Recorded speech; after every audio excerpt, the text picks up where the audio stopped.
Number 12, 1957 Rambler Rebel. From a distance, this might look like your granddad's economy car. Simple lines, calm colors, and zero attitude. But under the hood, boom! AMC stuffed a 327 cubic inch V8 into this mid-size sedan, giving it 255 horsepower and 0 to 60 times that shocked everyone in 1957. Just torque and subtle fury. It was one of the first muscle cars before muscle cars were even a thing. And the best part? Nobody saw it coming. It looked calm, but it was a rebel. Number 11, 1956, Studebaker Golden Hawk. This isn't a Corvette or a T-Bird. It's classier, a gentleman's coupe. But don't let that fool you. The Golden Hawk had a 5.8-liter Packard 5.8 that made 275 horsepower, more than the Corvette at the time. And because it weighed less than most of its rivals, this bird flew. From the outside, it's all chrome, fins, and Sunday drive energy. But once you drop that pedal, it becomes a whole different animal. This was America's version of a Grand Tourer, just in a tux. Number 10, 1955, Chrysler C300. You've probably heard of the 300 series, but this was the one that started it all. Chrysler took a big luxury coupe and dropped a 300 horsepower Hemi V8 inside it, making it the most powerful production car in the US at the time. On the outside, it looked like a well-mannered cruiser. On the track, it dominated NASCAR. No flashy graphics, no screaming exhaust, just pure performance hidden under miles of steel and elegance. Number 9, 1953 Hudson Hornet. This thing's big, heavy, and old school. But don't let its size fool you. The Hornet was the sleeper king of the early 50s. Thanks to its twin-H power setup, 2 one-barrel carbs on a high-compression inline-6, it punched out serious torque. It raced in stock car events and crushed the competition with its low center of gravity and beastly grunt. It wasn't loud or mean-looking, but it moved like it had something to prove. This wasn't just a car. Number 8, 1955, Buick Century. The Century was Buick's sneaky little trick. They took a small car body, then gave it the biggest engine they had. A 322 cubic inch nailhead V8 made it a legit rocket, especially for a car known for being grandma's choice. Inside, it was plush and smooth. Outside, clean and understated. But on the highway, it left dust trails and confused stares. This was the sleeper recipe done right. Small body, big motor, zero noise, just speed. Number 7, 1957, Ford Custom 300 with Police Interceptor package. The Ford Custom 300 didn't look like much. Basic trim, no chrome excess, and just enough style to not look dull. But in 1957, if you checked the right boxes, you could get the Police Interceptor package, complete with a 312 cubic inch V8, pumping out up to 300 horsepower. The police loved it, and anyone speeding had a problem. This was a car that looked like a fleet rental, but pulled like a freight train. Number 6, 1956, Plymouth Fury. This wasn't the scary Christine from the movies, not yet. Before the horror fame, the original Plymouth Fury was something else. It looked clean, light, and simple.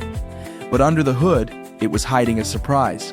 Plymouth gave it a 303 horsepower V8 and tuned it to move fast. It wasn't built for comfort, it was built to run. No big spoilers, no loud colors, just a quiet car that could blow past almost anything on the road. It's like the quiet kid in class, doesn't say much, always calm, but when the race starts, he's already at the finish line. It didn't show off, but once it moved, everyone noticed. Number 5, 1958, Chevrolet Del Rey 348. The Chevy Del Rey was the basic model. No extra chrome, no fancy touches, just a simple car. But in 1958, Chevy did something wild. They offered the Del Rey with a 348 cubic inch V8, and not just any V8. This one came with triple carburetors and made up to 315 horsepower.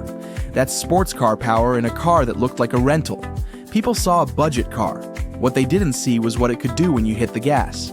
It launched off the line like it had something to prove.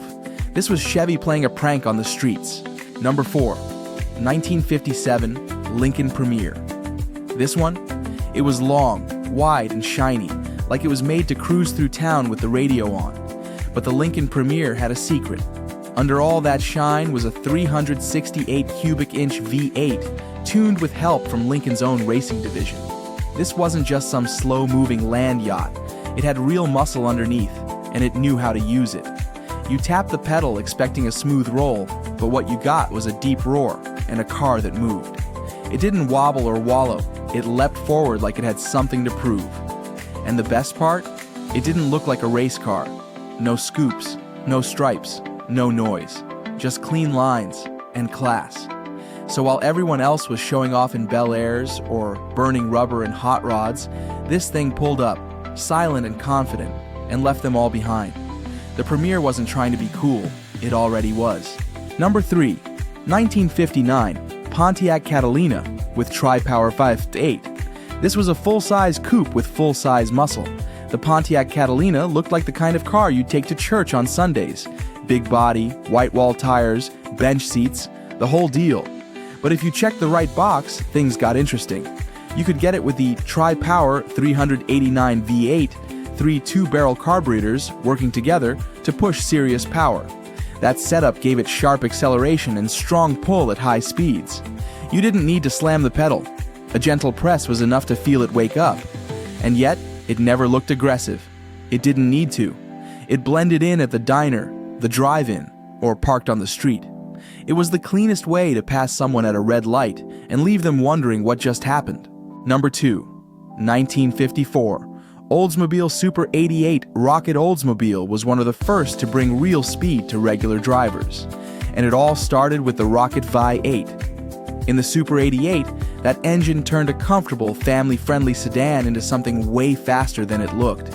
It had space for 5, a smooth ride, and looked just like any other car you'd see in the driveway.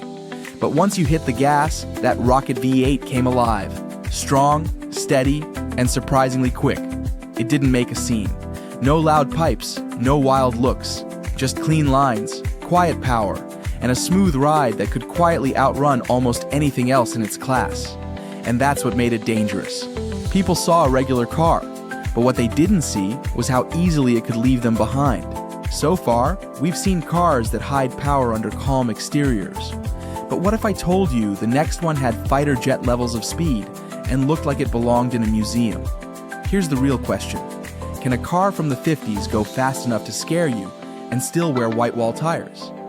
Number 1, 1953 GM Firebird, I concept. Okay, this one never made it to production, but it counts. But why? Because this experimental rocket on wheels had a gas turbine engine. Yes, like a jet, producing 370 horsepower at 13,000 RPM. It looked like a fighter plane on wheels. Bubble canopy, delta wings, and zero intention of subtlety. It didn't cruise, it screamed. And while it was never street legal, it proved one thing. The 1950s weren't just about tail fins, they were about fearless ideas.